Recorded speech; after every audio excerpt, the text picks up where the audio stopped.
Au centre-ville de Rabat, j'ai le même sentiment qu'à la ville de Turin en Italie. Hmm. C'est très étonnant de vous dire ça, mais et le même sentiment, par exemple, à la ville de Gênes.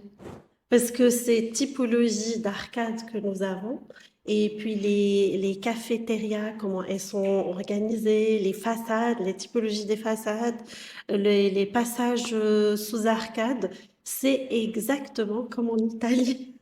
C'est très étonnant. Et même la manière dans les boutiques de vente de vêtements, la façon dont les vêtements, Hmm. même aujourd'hui, cette influence est restée. Et puis, comme en Italie, les choses n'ont pas autant bougé qu'en France, par exemple. Parfois, on sent 50 ans d'écart, des Hmm. fois. Et vraiment, on a l'impression d'être à l'avenue Hassan II au centre-ville à Rabat. C'est étonnant. Il y a beaucoup de similitudes, c'est sûr, avec la création d'une ville urbaine européenne, énormément.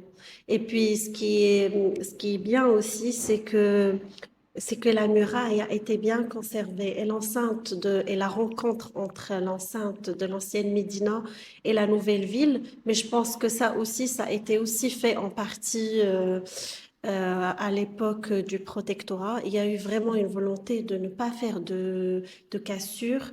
Et le lien entre les deux villes est très beau et facilement malléable avec les différentes portes. On ne sent pas un contraste très fort.